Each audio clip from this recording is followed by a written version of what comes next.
2018 kautta on odotettu tosi kovaa ja sitten mulla kaverit kilpakumppanit ajaa jo aikaisemmin kuin minä, kuka mistäkin syystä ja niin oli aika tuskaa seurata heidän sitä, he pääsivät ajaa, itse ei päässyt vielä treenaamaan. Oltiin hommattu Jarille uusi Energy-runko, johon sitten rakennettiin käytännössä vanhat kamat päälle ja mentiin sitten ajamaan runkotestejä ihan vaan Laheradalle, että saatiin ukko vähän niin kuin lämpöiseksi ja sopeutumaan siihen uuteen autoon, joka kyllä sinänsä oli aika lailla samanlainen rungoltaan kuin se edellinenkin versio, mutta tämä oli ihan tullen uusi putki. Lahdessa laitettiin eka penkki kondikseen, meillä oli uusi penkki rungoskiin, semmoista mitä ei ole aikaisemmin ollut, nekin penkki. Se on aika lailla erilainen kuin nuo muut penkit ja siinä meni jonkun aikaa teippaillessa ja pehmusteit paikalleen. Ja ajettiin koneet sisään ja ajettiin siinä vähän testiä ja Lahdessa kotiradalla edelleen. Ja kaikki tuntui ihan hyvinkin lupaavalle. Jari nyt lähti Kouvolaan sitten keskiviikkona ja torstaina piti ajaa. Oli vähän teknisiä ongelmia ja sitten sade taas vesitti sen koko homman muuten myös perjantainakin. Eli kun olisi pitänyt ajaa kuivan kelin testiä ihan tosissaan ja katsoa niitä säätöjä viimeisen päälle. Varsinkin kun tiedettiin, että se koko Jäämen-sarjan mahtavat 170 kuskia niin jauhaa siihen rataa kumia koko ajan lisää, pystyisi niin kuin sopeutumaan siihen säädöltään koko ajan paremmin, niin sitä ei onnistuttu nyt tekemään juuri mitenkään, koska perjantaikin meni ihan vesisateessa, paitsi sitten illan viimeinen kova veto, jossa sitten käytännössä kaikki oli mukana. Ja silloin näytti ihan hyvältä vielä. Sitten tulee kisapäivä.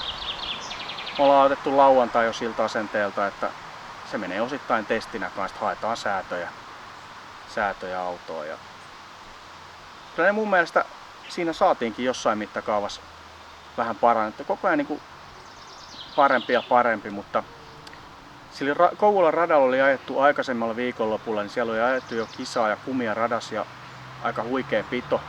Se ei ehkä ole mun oma vahvuus ajaa ihan hirveällä pidolla, taikka ihan parit ensimmäiset kierrokset uudella renkaalla, että sitä joutais treenaamaan. Et ehkä niinkään ei ollut vikaa autossa kuin kuskissa loppuviimeksi. Mä en ole ikinä ollut hirveän nopea Kouvolan radalla.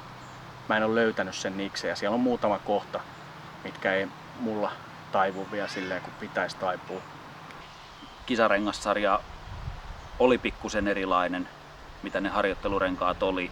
Ja se lauantai sitten meni oikeastaan sen säätöjen hakemiseen ja sen testaamisen jatkamiseen, mikä jäi kesken jo torstaina ja perjantaina.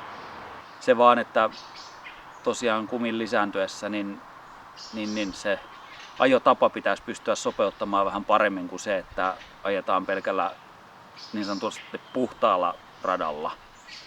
Pitäisi pystyä vähän rajummin vetämään, jotta ei se auto tarraisi koko ajan siihen rataa kiinni ja pystyisi niin kuin vähän putsaamaan sitä kumipintaa. Et niin hölmöltä kuin se tuntuukin, niin pitäisi saada sitä pitoa pois myös, jotta ei se auto liimaa ihan täysin siihen rataan kiinni. Ja että se vaan niin kuin uisi siinä radan pinnassa. Niin ihan sellaista tunnetta ei kuskille vielä pystytty saamaan. Mun tarvitsee sanoa, että se söi miestä. Aika paljonkin. Sitten käännettiin katseet sunnuntaihin. Oli finaalipäivä. Warm-up ja 2 finaalia. Ja eka finaali. Lähtöpaikkaan nähden, niin voi sanoa, että se meni ihan kohtuullisesti. Siihen missään nimessä voi olla tyytyväinen, mä haluan korkeammalle. Mä haluan sinne, missä ne mun kilpakumppanitkin on. Niin kuin realistiset kilpakumppanit tällä hetkellä. En ole sillä lailla tyytyväinen, mutta se oli silti nousujohteinen tavallaan siihen viikonloppuun nähden. Että se oli ihan ok. Sitten tulee toka finaali. Ja mä ensimmäistä kertaa koko viikonlopun aikana lähden sisäpuolelta ja mun tuli bad fipat. Olin aikaisemmissa lähdössä, kun olin ulkoa lähtenyt, mä tiesin, että siinä tulee ahdasta, kun lähdet sisältä. Ja niinhän siinä tuli. Mutta ekaan kurviin, ykköskurviin pieni lukkojarrutus. Ahaa, mä selvisin tästä. Paana vapaa, hana tiskiin, sit alkoi vaikeudet. Oikealta puolelta, eli jouduin sämpylään, oikealta puolelta otti osumaa kylkeen, vasemmalta puolelta pieni niin kuin heijariliike vasemmalle ja siellä olikin kaveri. osuma sen eturenkaalla sen takarenkaaseen ja siitä kohdasta tämä kuski oli matkustaja. Sen jälkeen sieltä tulee vielä takajoukoista yksi kaveri todella kova ja hänen ainoa vaihtoehtonsa on väistää ja sen hän kerkesi onneksi tekee ja etupuskurista ilmaa ja kumpikin mettää. Vähän raidetankoa ja rattiputkea vääntyi siinä, niin sillä autolla ei sitten pystynyt ajamaan. Onneksi ei runkoon tullut mitään eikä muutakaan, että aika vähillä vaurioilla loppupeleissä, mutta ikäviähän nämä on. Aina mielellään päättäisi kuitenkin sen viikonlopun siihen, että ajetaan maaliin ja pakataan autoa ehjänä mukaan.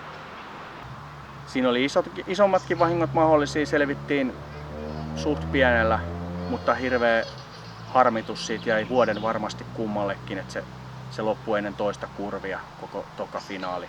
Viikonloppu loppui ihan liian aikaisin. Nyt mä oon sitä mieltä, että katseet on jo seuraavassa osakilpailussa, joka mitä todennäköisimmin ja toivottavasti on Jyväskylä. Ja vanhoja en halukaan unohtaa siinä mielessä, että niistä pitää ottaa opiksi, mutta muussa tapauksessa katseet on jo edessäpäin. Jyväskylässä nähdään.